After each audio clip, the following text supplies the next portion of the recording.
I trusted my wife for 12 years. I shared my bed, my money, my dreams, and my future with her. And the moment everything died was not a scream, not a fight, not even a confession. It was a single text message on her phone that was never meant for my eyes. 1 line, 7 words.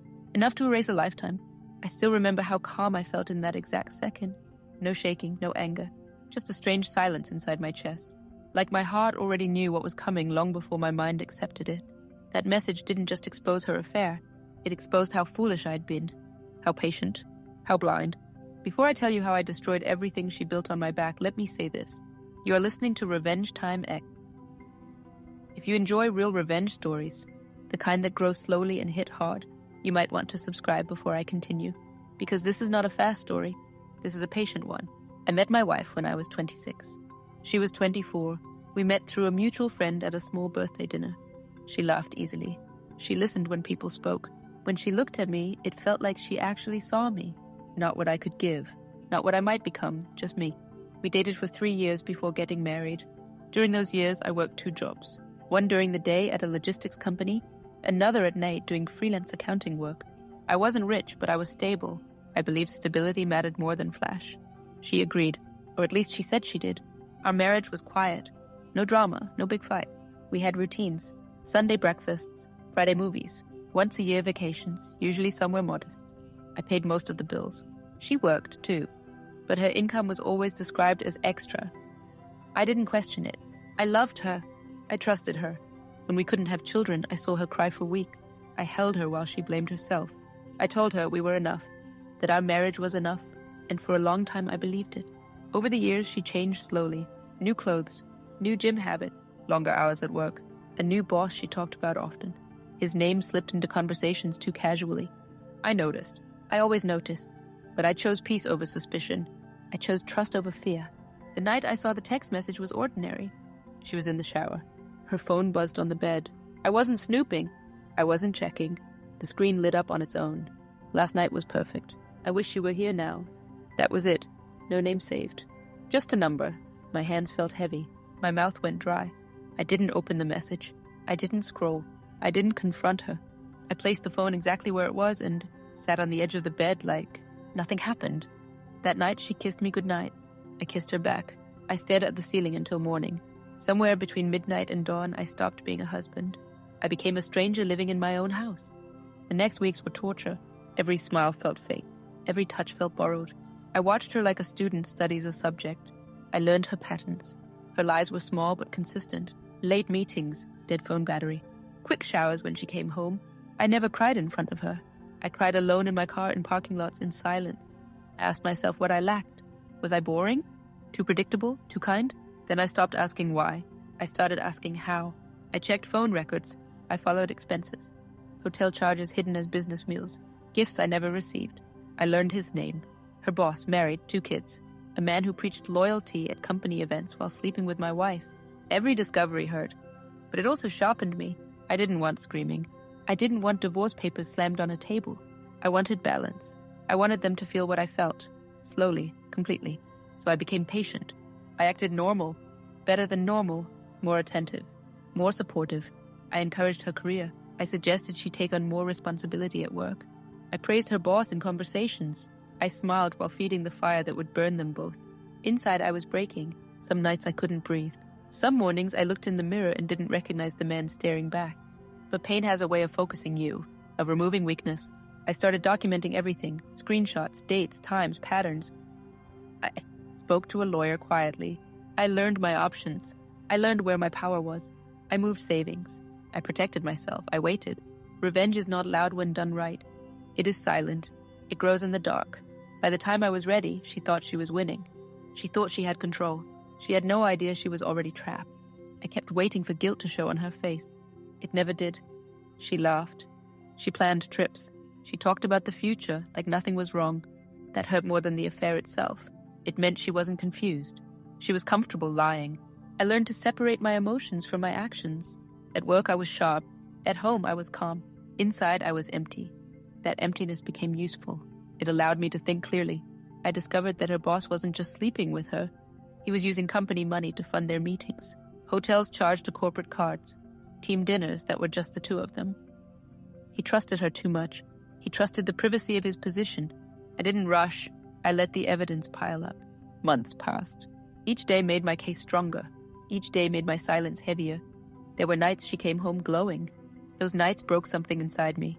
I would sit in the dark living room after she fell asleep and wonder how love could rot, without making a sound. One evening, she asked me if I trusted her. I said yes without hesitation. That was the moment I knew I was ready. I sent an anonymous email to the company's internal audit department. Nothing dramatic, just facts, attachments, dates, expense reports. I let the documents speak for themselves. I did the same with the HR department, knowing exactly how companies react to liability. Then I waited again. The investigation took weeks. During that time, her mood changed. She was tense, quiet. Her boss stopped texting as much. The distance scared her. She clung to me more. I let her. One night, she cried in my arms, saying work was stressful. I held her and said nothing. My silence felt like justice beginning. When the news broke, it was quiet. No public scandal. Just sudden changes. Her boss was put on leave. His name disappeared from emails. Meetings were cancelled. People whispered. She came home pale that day. She didn't eat. She didn't sleep.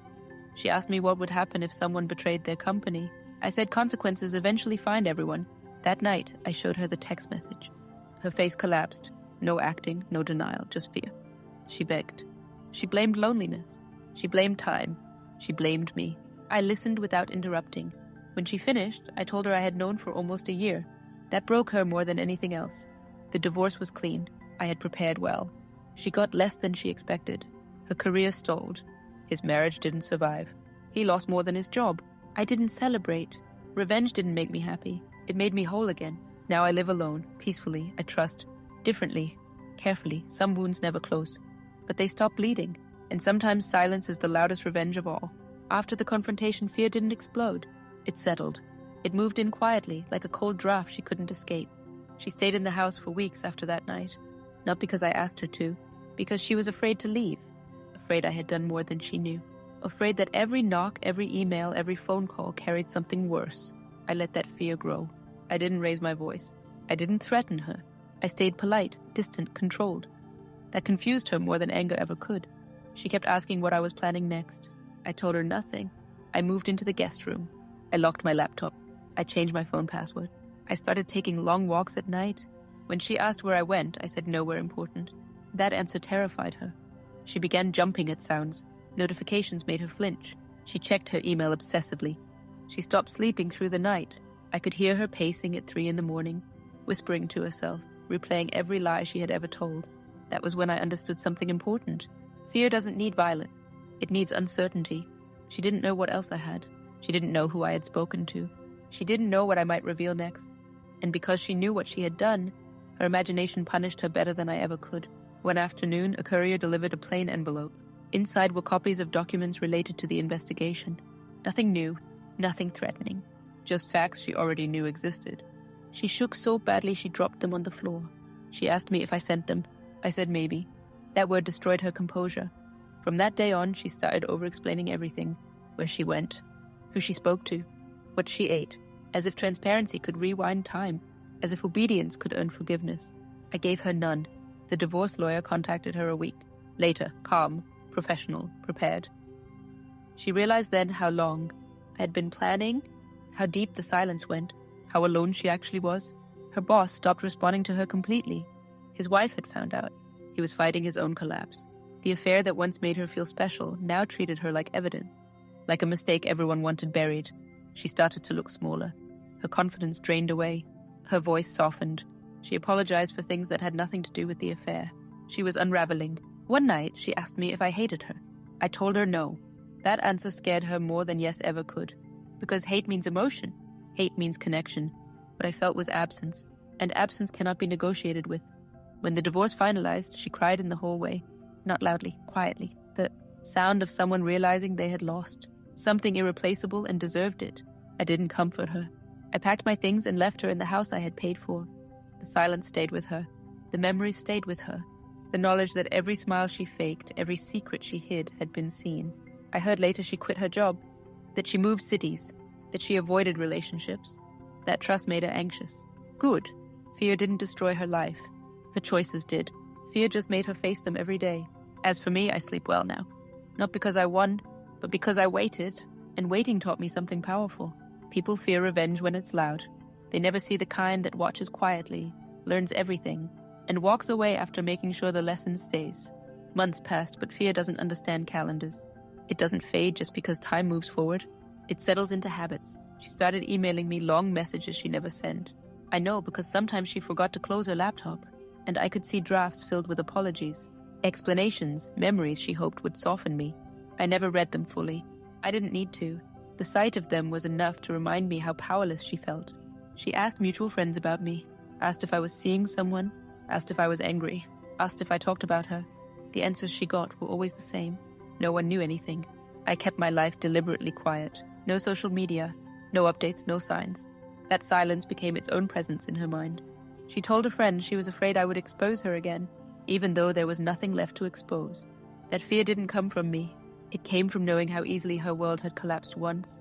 She had learned that consequences don't announce themselves. They arrive when you think you're safe. One evening, long after I had moved out, she called me. Her voice was shaking. She said she thought someone was watching her. I knew no one was. I told her that calmly. I wished her well and ended the call. I sat there afterward, not feeling pleasure, not feeling guilt. Just understanding. Fear doesn't always come from threat. Sometimes it comes from memory, from realizing you misjudged someone completely. At work, people started treating her differently. Not openly, just carefully. Trust once cracked never looks the same. She noticed it in pauses, in looks held a second too long, in invitations that stopped coming. She tried dating. It never lasted.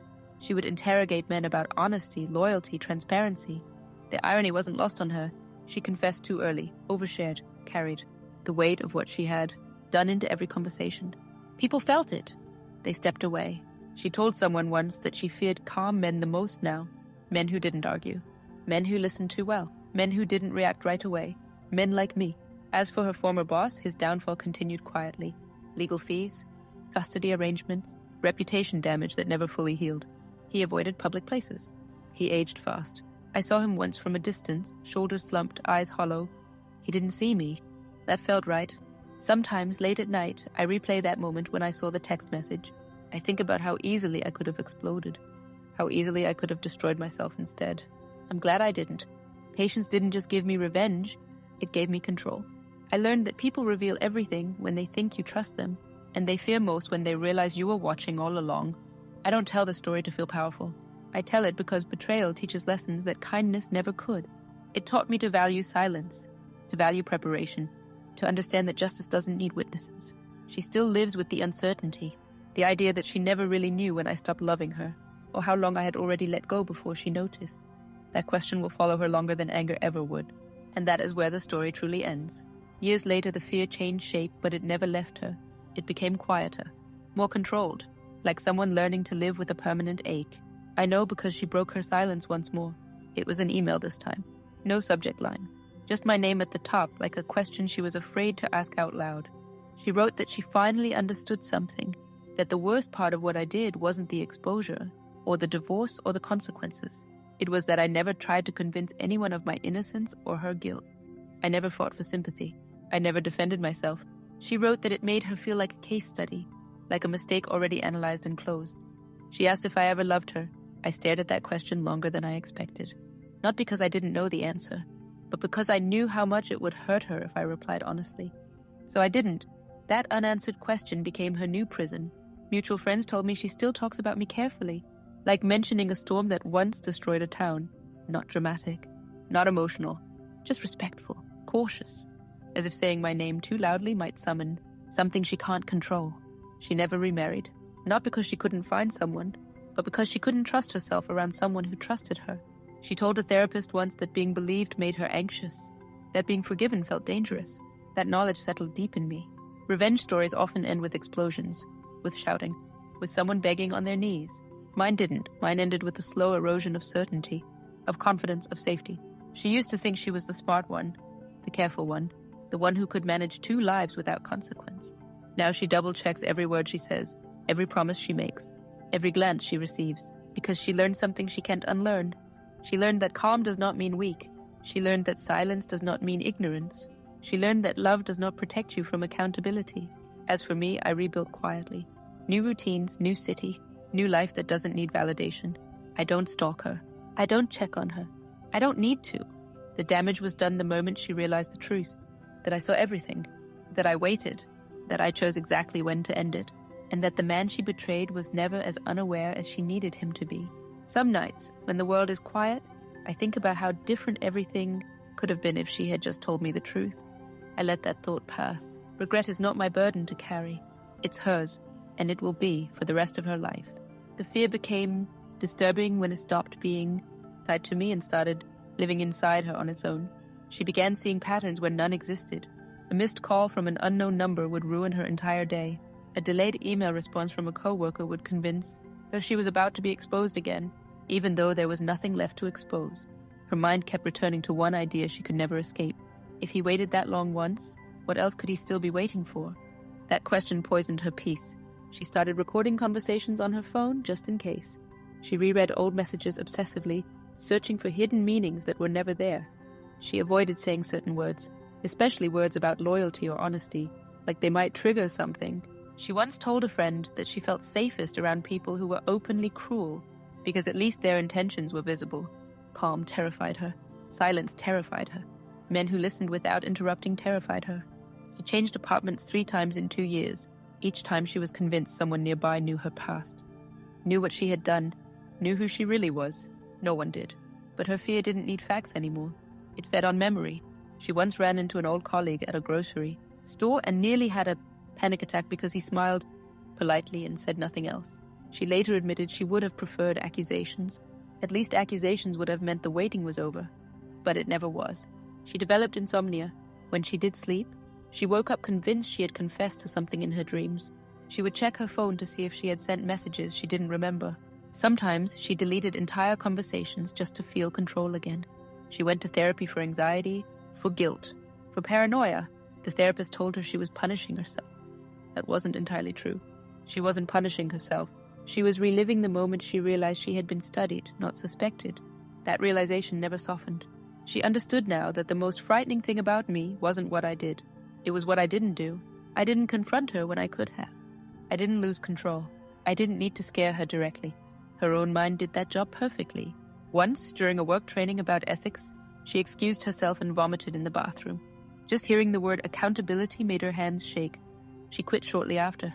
She told someone that she felt like life was constantly testing her, waiting to see if she would slip again, and that the idea of being watched, even by no one, was unbearable. I heard all of this secondhand.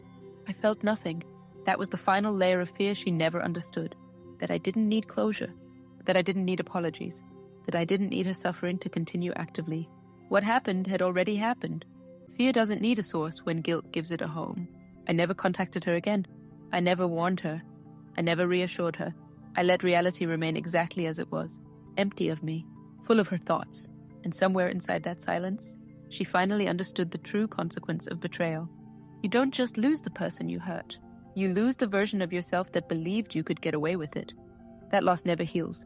It just learns to breathe quietly in the dark. And that is why my revenge didn't end when I walked away.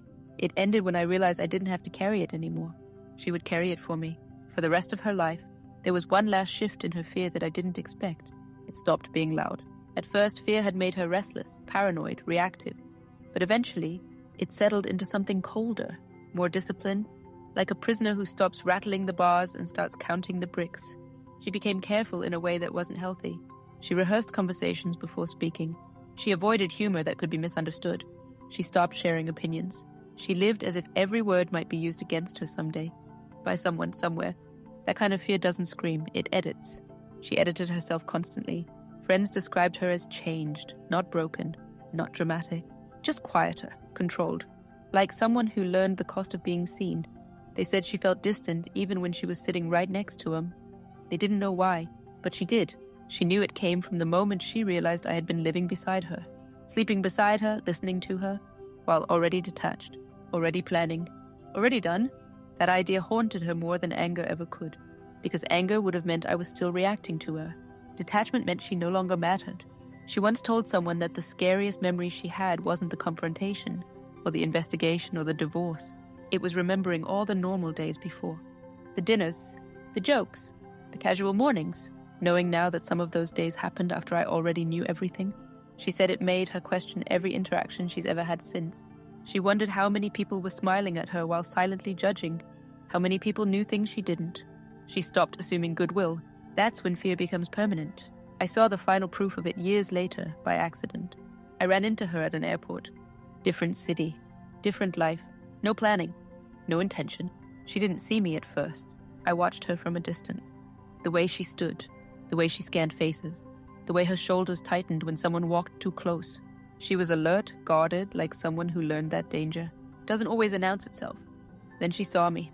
Her face didn't change much. No tears, no shock. Just a small, involuntary step backward, like her body reacted before her mind could catch up. I nodded once, polite, neutral. I didn't stop. I didn't speak. I walked past her like she was a stranger. That moment undid years of therapy, because it confirmed the fear she had never been able to silence, that I could appear without warning, that I didn't need to say anything, that my presence alone carried weight she couldn't control. Later I was told she missed her flight, sat in the bathroom for nearly an hour, not crying, just staring at the floor, breathing slowly, trying to convince herself she was safe. Safe from what? From nothing. That's the part she never learned how to accept. I wasn't watching her. I wasn't planning anything. I wasn't carrying revenge anymore. But she couldn't tell the difference between peace and patience. Because once someone has waited silently before, every silence feels like a threat. I don't hate her. I don't pity her. I don't think about her often. But I know this. She lives her life as if it's always under review, as if the verdict has already been written, as if the calm could break at any moment. That is not something time fixes. That is not something apologies erase. That is the psychological scar left behind when you realize the person you underestimated never needed to raise their voice. They only needed to wait. After that airport encounter, nothing else happened. No messages, no calls, no coincidence that followed. And that was the most haunting part of all. Life didn't punish her anymore. It didn't chase her. It didn't corner her. It simply continued. Bills, work, weather, aging, ordinary. Days stacked on top of each other. But fear doesn't need events once it has memory. She learned to live carefully inside that ordinary life. She chose neutral clothes, neutral words, neutral relationships. She avoided passion because passion reminded her of how easily she once justified betrayal. She avoided stillness because stillness reminded her of me. She once told someone that happiness made her uneasy, that when things felt good, she waited for them to collapse. Not because she believed someone would hurt her, but because she knew she was capable of hurting others. That knowledge never leaves you. I imagine her sometimes, late at night, lying in bed with her phone face down. No notifications, no danger, just silence. The kind of silence that doesn't comfort you anymore. The kind that asks questions. Did he ever really love me? When did he stop? Was I ever safe? Am I safe now? Those questions have no answers. And unanswered questions echo longer than screams. As for me, my life didn't become extraordinary. It became steady, predictable, quiet in a way that feels earned. I don't carry anger into my days. I don't replay arguments that never happened. I don't imagine different endings. I accepted mine. Revenge didn't change who she was. It revealed her to herself, and once you truly see yourself, there's no way back to innocence. That is the part people don't understand. The most disturbing revenge isn't destruction. It isn't humiliation. It isn't even loss. It's clarity. Clarity that arrives too late. Clarity that doesn't shout. Clarity that follows you into empty rooms and ordinary mornings.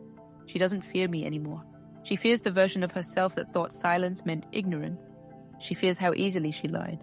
She fears how calm I was when I knew. And every time the world goes quiet around her, that fear sits beside her patiently, just like I once did. The story doesn't end with forgiveness. It doesn't end with closure. It ends with two people walking forward, carrying very different weights. I carry peace. She carries memory.